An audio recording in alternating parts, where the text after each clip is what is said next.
तो दोस्तों ये वीडियो बहुत इंपॉर्टेंट वीडियो होने वाला है, बिना स्किप करे पूरा ज़रूर देखिएगा क्योंकि इस वीडियो में हम कवर करने वाले हैं कुछ इंपॉर्टेंट टॉपिक्स को।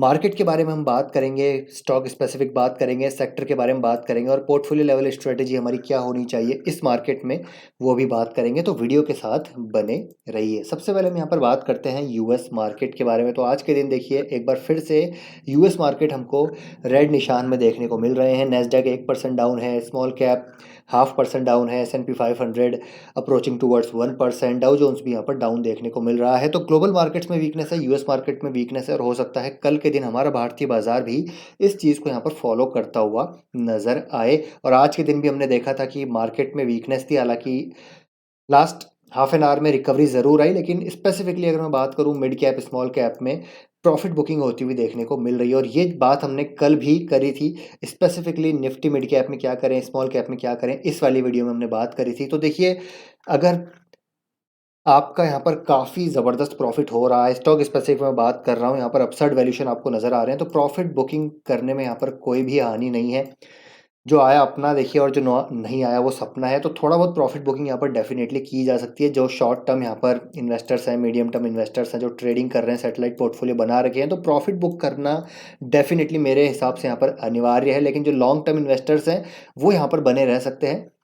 जैसे ही नीचे आएंगे स्मॉल कैप मिड कैप्स, जो अच्छे क्वालिटी स्टॉक्स हैं, मैं सिर्फ क्वालिटी की बात कर रहा हूँ क्योंकि देखिए बुल रन में तो गधे भी दौड़ते हैं, तो यहाँ पर गधा भी घोड़े की खाल पहन के दौड़ रहा है, तो आपको क्वालिटी के साथ कॉम्प्रोमाइज़ नहीं करना है। तो इसलिए अगर नीचे भी आते हैं स्टॉक तो आप डेफिनेटली उनको यहाँ पर एवरेज कर सकते हैं क्वालिटी स्टॉक्स को। और अगर प्रॉफिट बुक करना चाहते हैं, बहुत ज़बरदस्त रनअप हो चुका है, तो 20-30% प्रॉफिट बुक भी कर सकते हैं, कोई दिक्कत की बात यहाँ पर नहीं है। तो वहाँ पर बुल मार्केट में थोड़ा बहुत प्रॉफिट बुक कर लिया जाए तो कोई भी यहाँ पर हानि नहीं है। तो मेरे ख्याल से लॉन्ग टर्म इन्वेस्टर्स थोड़ा प्रॉफिट बुक कर सकते हैं। बाकी जो short term medium term satellite portfolio जो मैनेज कर रहे हैं, जो पोजिशनल पोर्टफोलियो मैनेज कर रहे हैं, वो अच्छा खासा प्रॉफिट बुक करके थोड़ा स्टेबिलिटी का नीचे आता है मार्केट तो वेट कर सकते हैं। तो ये वीडियो आपने नहीं देखा है तो जाके ज़रूर देखिएगा। बात करें कल के दिन की मार्केट की, तो कल के दिन भी मार्केट गिर सकता है, तो वहाँ पर अच्छे क्वालिटी स्टॉक्स में लॉन्ग टर्म पोर्टफोलियो में अगर आपको वैल्यू मिल रही है तो डेफिनेटली उनको ऐड किया जा सकता है। अब यहाँ पर मैं बात करूँगा आज के दिन एक स्पेसिफिक सेक्टर जो बहुत शानदार नज़र आया, वो था दोस्तों पेपर सेक्टर। और पेपर सेक्टर के बारे में आपको पता है मैं पिछले कुछ दिन से लगातार बात कर रहा हूँ और आज आप देखिए वीक मार्केट में पेपर सेक्टर के स्टॉक्स में 15 से 20% की हमको तेज़ी देखने को मिल रही थी। आप देखिए शेषा साई पेपर की बात करें 13% अप था, वेस्ट कोस्ट 12% अप था, पदमजी पेपर 12% अप है, आंध्रा पेपर 13-14% अप है। तो मतलब सारे ही पेपर स्टॉक्स, ओरिएंट पेपर में देखिए 15% की शानदार तेज़ी। तो यहाँ पर ज़बरदस्त पेपर स्टॉक भागते हुए नज़र आ रहे हैं। तो डेफिनेटली मैं भी इन्वेस्टेड हूँ पेपर स्टॉक में, लेकिन एक चीज़ आपको ध्यान रखनी है कि अब यहाँ पर भाग गए हैं स्टॉक तो अब यहाँ पर अग्रेसिव नहीं होना है।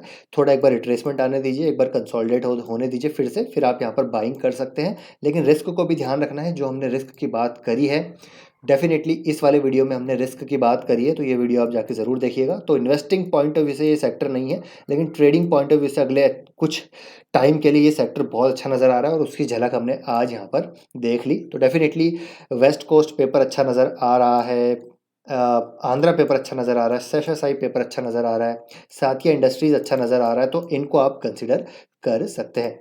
नेक्स्ट हम बात करते हैं यहाँ पर आवास फाइनेंसियर्स की। आवास फाइनेंसियर्स में मैंने आपको अभी 1-2 दिन पहले मैंने आपको बताया है कि आवास फाइनेंसियर्स में मैंने यहाँ पर बाइंग करी है। और आवास फाइनेंसियर्स की बात करें तो काफ़ी अच्छा स्टॉक है। गवर्नेंस की बात करें, बिजनेस की बात करें, एसेट क्वालिटी की बात करें, प्रॉफिटेबिलिटी की बात करें, सब चीज़ में अच्छा नज़र आता है। और साथ ही टेक्नोलॉजी ट्रांसफॉर्मेशन भी कर रहे हैं अपना, जहाँ पर ये ईआरपी सिस्टम्स अपने इंटीग्रेट कर रहे हैं अपने इकोसिस्टम में, जिसकी वजह से डेफिनेटली सेल्स ही और ज़्यादा कर पाएंगे, प्रॉफिटेबिलिटी होने के पूरे पूरे चांसेस हैं। तो देखिए स्टॉक का पी जो है 28.7 है, पैग रेशो देखिए 1 के नीचे आ चुका है। और इसकी प्रॉफिटेबिलिटी की बात की जाए तो देखिए 20% यहाँ पर ग्रोथ हमको हमेशा आती हुई देखने को मिलती है। तो आवास फाइनेंशियल में एक ज़बरदस्त बेस बनता हुआ नज़र आ रहा है, जैसे कि मैं आपके साथ पहले भी डिस्कस कर चुका हूँ। आवास फाइनेंसियर्स में एक शानदार बेस बन रहा है, यहाँ पर इस बेस में अच्छे वॉल्यूम थे, उसके बाद एक अपर बेस बनता हुआ नज़र आ रहा है। फिर से आज के दिन वॉल्यूम अच्छे देखने को मिला। अब इस वॉल्यूम के पीछे की वजह क्या है वो भी मैं आपको बताता हूँ। आवास फाइनेंसियर्स में एक अपडेट है और वो अपडेट ये है कि देखिए आज के दिन आवास फाइनेंसियर्स में एक ब्लॉक डील हुई है। स्मॉल कैप वर्ल्ड फंड ने यहाँ पर 1654 के प्राइस पे 4,54,000 क्वांटिटी यहाँ पर उठाई है, तो बड़ी क्वांटिटी यहाँ पर इस फंड हाउस ने उठाई है आवास में। तो डेफिनेटली आवास यहाँ पर नज़रों में है, ठीक है, कई सारे फंड हाउसेस के नज़रों में अब आ चुका है। और जैसे हमने बात करी कि बिज़नेस काफ़ी अच्छा है, और अगर मैं अफोर्डेबल हाउसिंग की बात करूँ तो लॉन्ग टर्म ग्रोथ स्टोरी काफ़ी इंटरेस्टिंग नज़र आती है इस स्पेस में। मैनेजमेंट यहाँ पर 20 to 25% AUM ग्रोथ को लेकर कॉन्फिडेंट है लॉन्ग टर्म में for this year as well. ROE target यहाँ पर मैनेजमेंट करीब करीब 15 से 20% देता है। तो आवास फाइनेंसियर्स को लॉन्ग टर्म पोर्टफोलियो में ऐड करना चाहते हैं तो ज़रूर कर सकते हैं। नेक्स्ट हम बात करेंगे टाटा कंज्यूमर प्रोडक्ट्स में, और टाटा कंज्यूमर प्रोडक्ट्स में आज के दिन करीब 4% की तेज़ी देखने को मिली है। और आज दिन भर देखिए एक रूमर यहाँ पर चल रहा था कि हल्दीराम को ये बाय करने वाले हैं, 51% स्टेक बाय करने वाले हैं, और करीब करीब $10 बिलियन का यहाँ पर ये निवेश करने वाले हैं हल्दीराम को खरीदने के लिए, जिसकी वजह से स्नैक मार्केट में, FMCG मार्केट में अपना दबदबा इनका और बड़ा होता हुआ नज़र आएगा। लेकिन यहाँ पर दिन ख़त्म होते होते यहाँ पर अपडेट आई है, क्लैरिफिकेशन मांगा गया टाटा कंज्यूमर से। तो उनका कहना है कि देखिए कि यहाँ पर अभी ऐसा कुछ भी नहीं है, कोई नेगोशिएशन अभी तो नहीं चल रही है, ठीक है, और ऐसी कोई इन्फॉर्मेशन है उनके पास या फिर एक्सचेंज को वो अनाउंस करने वाले हैं आने वाले समय में, तो ऐसा कुछ भी दे आर नॉट अवेयर। तो उन्होंने यहाँ पर क्लैरिफिकेशन जो मांगा गया था उस पर क्लियर कर बोल दिया कि हल्दीराम को वो अभी ऐसा कोई भी डील, अभी नेगोशिएशन अभी नहीं चल रहा है। क्या मटेरियल इम्पैक्ट है इस आर्टिकल का कंपनी पे? तो कोई इम्पैक्ट यहाँ पर मटेरियल इम्पैक्ट नज़र नहीं आता। तो ये जो एक रूमर था वो यहाँ पर क्लियर कर दिया गया। तो अभी ऐसा कुछ नहीं है। आपको पता है एक बार बिस्लेरी की बात भी हुई थी, बिस्लेरी को खरीद लिया था लेकिन वो डील बाद में कैंसिल हुई थी।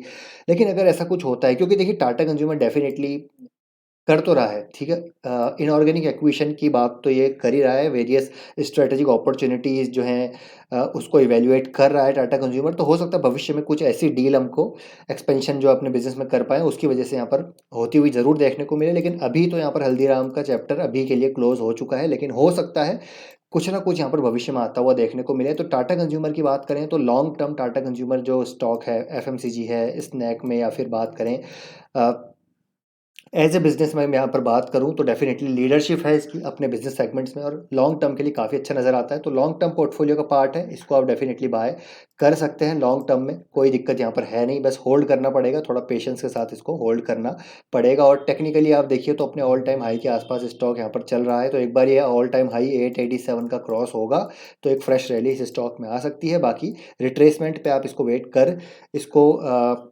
ऐड कर सकते हैं अपने पोर्टफोलियो में। टाटा कंज्यूमर में कोई भी इंट्रोडक्शन की रिक्वायरमेंट नहीं है, बहुत ही अच्छी कंपनी है। अब यहाँ पर हम बात करेंगे, देखिए पोर्टफोलियो लेवल एक स्ट्रेटेजी मैं आपके साथ शेयर करना चाहूँगा, और डेफिनेटली मैं एक डेटा भी आपके साथ शेयर करूँगा, काफ़ी इंपॉर्टेंट डेटा है। तो यहाँ पर मेरे ख्याल से कई लोगों के मन में, कई रिटेल निवेशकों के मन में ये सवाल ज़रूर होगा, और मेरे मन में भी है, क्योंकि हमारे पोर्टफोलियो में डेफिनेटली फाइनेंशियल सेक्टर का वेटेज अच्छा खासा है। HDFC बैंक है, कोटक बैंक है, SBI है, ICICI बैंक है, ये सारे बैंक्स हैं, लेकिन ये चल नहीं रहे हैं अभी, ठीक है। हालांकि PSU बैंक जो है वो चल रहे हैं, लेकिन ये बैंक नहीं चल रहे। हालांकि इनकी प्रॉफिटेबिलिटी की बात करें, एसेट क्वालिटी की बात करें, ग्रोथ की बात करें, क्रेडिट जो क्रेडिट ग्रोथ की बात करें, ठीक है, इकोनॉमिक ग्रोथ की बात करें, वो सारी चीज़ें अच्छी नज़र आ रही हैं। बैंकिंग सेक्टर काफ़ी अच्छा कर रहा है, रिजल्ट अच्छे आ रहे हैं, लेकिन भाग क्यों नहीं रहा है, वो मेन क्वेश्चन है। और इसके चक्कर में लोग हो रहे हैं, सोच रहे होंगे कि क्या यार HDFC बैंक को बेच दें, कोटक को बेच दें, SBI को बेच दें, ICICI को बेच के क्या हम स्मॉल और मिड कैप में निवेश कर दें। तो मैंने एक बार फिर से कहूँगा, मैंने कल भी कहा था, ऐसा बिल्कुल भी मत करना, एक बहुत बड़ी गलती होगी। स्मॉल मिड कैप में प्रॉफिट बुक करने के बारे में सोचिए, नया कैपिटल डालने के बारे में अभी अभी यहाँ पर सोचना मेरे हिसाब से सही नहीं होगा। फ्रेश कैपिटल डालना सही नहीं है। हालांकि जो आपके एग्जिस्टिंग कैपिटल है वो तो ग्रो होगा ही, उसमें कोई दिक्कत नहीं है, लेकिन फ्रेश कैपिटल डालना भी थोड़ा सा रिस्क रिवॉर्ड रेशियो यहाँ पर फेवरेबल नहीं है। लेकिन HDFC, कोटक, SBI, ICICI, इसमें अगर आपके पोर्टफोलियो में अच्छा खासा वेटेज है तो बने रहिए। ये भागने वाले हैं। आज आप जब यहाँ पर सब परेशान हो जाएंगे तब यहाँ पर भागेंगे ये सारे स्टॉकर। जब भागेंगे तो फिर यहाँ पर मेरे को लगता है महीने, 2-4 महीने में ही 10-15-20% की तेज़ी हमको यहाँ पर ये दिखाते हुए नजर आएंगे। अब मैं एक चीज़ और बात करता हूँ, top sector that PMS managers bet for higher returns. तो PMS जो फंड मैनेजर्स हैं, इनफैक्ट उनके पोर्टफोलियो में भी यही स्टॉक है। अब देखिए यहाँ पर सबसे ज़्यादा जो वेटेज दिया गया है वो बैंकिंग एंड फाइनेंशियल सर्विसेज को दिया जाता है। 30,000 करोड़ का निवेश है यहाँ पर।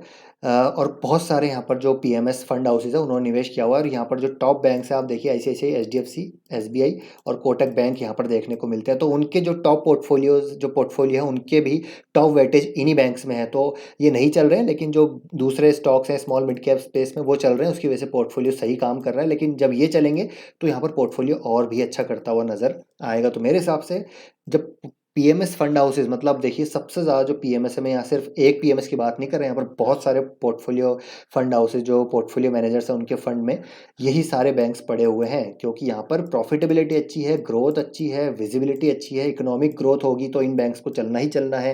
क्रेडिट ग्रोथ यहाँ पर काफ़ी अच्छी है, कॉस्ट ऑफ कैपिटल यहाँ पर काफ़ी अच्छी है, तो सारी चीज़ें अच्छी नज़र आती है। तो ये चलेंगे ज़रूर। हो सकता है आज से 4 महीने बाद चलें, हो सकता है 8 महीने बाद चलें, 12 महीने बाद चलें, लेकिन आपको ये बेचने नहीं है। क्योंकि बेच दिया तो फिर यहाँ पर एंट्री करना मुश्किल हो जाएगा, क्योंकि फिर सडन एक रैली हमको आती हुई देखने को मिलेगी। जब एफआईआईज आएंगे तो एफआई फाइनेंशियल सेक्टर में ही वेटेज वो बढ़ता हुआ देखने को मिलेगा। इसीलिए बेचना नहीं है। फिर से मैं एक बार फिर से आज के वीडियो में रिआइटरेट ये मैं कर रहा हूँ। हो सके वेटेज कम है आपका एचडीएफसी बैंक में, कोटक में, आईसीआईसीआई बैंक में, एसबीआई में, एक्सिस में, तो वेटेज बढ़ाने की कोशिश कीजिए। मिड कैप स्मॉल कैप में जो प्रॉफिट बुक कर रहे हो वो इसमें डालने की कोशिश कीजिए। क्योंकि मैं भी ऐसा ही कर रहा हूँ, हालांकि मेरे पास वेटेज काफ़ी अच्छा है, लेकिन अगर थोड़ा बहुत भी यहाँ पर बाय कर रहे हैं तो उसमें कोई प्रॉब्लम नहीं है। क्योंकि लॉन्ग टर्म इन्वेस्टर्स का माइंडसेट हमको रखना है, यहाँ पर एक स्पेक्युलेटर माइंडसेट बिल्कुल भी नहीं रखना है। अब बात करते हैं एचडीएफसी बैंक की। पिछले 3 साल, ऑलमोस्ट 2.5-3 साल से स्टॉक बिल्कुल भी परफॉर्म नहीं कर रहा है, लेकिन कंसोलिडेट कर रहा है। ऐसा नहीं है कि डाउन ट्रेंड में जा रहा है, नहीं, डाउन ट्रेंड में नहीं है, कंसोलिडेट कर रहा है। तो कंसोलिडेशन में बाय कर सकते हैं एचडीएफसी बैंक को। कोटक बैंक में भी अभी एक मेजर हमने देखा है कि उदय कोटक जी ने रिज़ाइन दे दिया है, succession plan already in place है, तो यहाँ पर भी कोई दिक्कत नहीं है। और वैल्यूएशन भी बहुत रीजनेबल है, अपने हिस्टोरिकल वैल्यूएशन से नीचे ही ट्रेड कर रहे हैं कोटक, एचडीएफसी, आईसीआईसीआई। तो यहाँ पर आप बाय कर सकते हैं, कोई प्रॉब्लम नहीं है, करंट मार्केट प्राइस पे बाय करके चल सकते हैं। नेक्स्ट है सीडीएसएल। सीडीएसएल की बात की जाए तो सीडीएसएल में भी डेफिनेटली यहाँ पर बाइंग की जा सकती है। सीडीएसएल का चार्ट मुझे एक बार ओपन करना पड़ेगा। सीडीएसएल, सीडीएसएल में आज के दिन आई थिंक, सीडीएसएल में आज के दिन, कल के दिन यहाँ पर अच्छी खासी तेज़ी थी। आज के दिन यहाँ पर स्टॉक थोड़ा सा रेड में था, क्योंकि मार्केट में थोड़ी कमज़ोरी थी। लेकिन मेरे ख्याल से यहाँ पर इस स्टॉक को अभी भी बाय कर सकते हैं। करंट मार्केट प्राइस पे सीडीएसएल को बाय करते चलिए। जैसे मैंने कहा कि ये स्टॉक इन लेवल्स पे कंसोलिडेट कर रहा है, ये एक रेंज में चलेगा। ये रेंज चलेगी करीब करीब 1000 से लेकर 1200 से 1250 तक। ये जो रेंज है इसमें एसआईपी वे में सीडीएसएल को लॉन्ग टर्म के लिए 5, 10, 15 साल के लिए बाय करते रहिए। क्योंकि यहाँ पर जो पेनिट्रेशन बढ़ने वाला है, फाइनेंशियलाइजेशन जो थीम है, इक्विटाइजेशन की जो थीम है वो बढ़ने वाली है। और सीडीएसएल को लॉन्ग टर्म पोर्टफोलियो का पार्ट बनाना ज़रूरी है इस थीम को प्ले करने के लिए। नेक्स्ट हम बात करेंगे यहाँ पर आईईएक्स के बारे में। आईईएक्स की बात करें तो आईईएक्स में देखिए अभी वॉल्यूम यहाँ पर बढ़ते हुए नजर आए। इलेक्ट्रिसिटी वॉल्यूम का डेटा आया अगस्त का, और 20% से ज़्यादा यहाँ पर वॉल्यूम हमको बढ़ते हुए देखने को मिले हैं, और उसकी वजह से स्टॉक में एक तेज़ी आती हुई देखने को मिल रही है। तो मुझे लग रहा है एक बेस बन चुका है आईईएक्स में, और यहाँ से अब ऊपर की दिशा चालू हो सकती है। सारे नेगेटिव्स जो भी यहाँ पर पेसिमिज्म था सब यहाँ पर फैक्टर्ड इन हो चुका है, एज अ मेरा ओपिनियन है। हो सकता है स्टॉक और कंसोलिडेट करे, लेकिन अगर आपका लॉन्ग टर्म का नज़रिया है तो आईईएक्स को बाय कर सकते हैं। डेली चार्ट पे बात करें तो देखिए डेली चार्ट पे एक ज़बरदस्त बेस बनने के बाद स्टॉक में तेज़ी है, और स्टॉक अभी थोड़ा सा यहाँ पर रिट्रेस करने के बाद फिर से यहाँ पर फ्रेश रैली दिखा सकता है। हालांकि यहाँ पर अभी भी 200 डे मूविंग एवरेज से नीचे है। तो मेरे ख्याल से देखिए 150 के ऊपर जब जाएगा ना, एक कंफर्म यहाँ पर ट्रेंड रिवर्सल के संकेत जब नज़र आएंगे। लेकिन अगर आपका लॉन्ग टर्म का नज़रिया है तो इन लेवल्स पे भी बाय किया जा सकता है। अदरवाइज 1, 2, 3 साल का नज़रिया है तो 150 के ऊपर सस्टेन करने दीजिए इसको ब्रेकआउट के बाद, फिर यहाँ पर डेफिनेटली बाय किया जा सकता है। तो ये है दोस्तों अपडेट सेक्टर के रिगार्डिंग, मार्केट को लेकर, और स्टॉक स्पेसिफिक पोर्टफोलियो स्ट्रेटेजी भी हमने बात करी बैंकिंग सेक्टर को लेकर। तो आई होप वीडियो पसंद आया होगा। वीडियो पसंद आया तो वीडियो को लाइक कीजिए, शेयर कीजिए, चैनल को सब्सक्राइब कर लीजिए। आपका ओपिनियन जरूर शेयर कीजिएगा कमेंट बॉक्स में।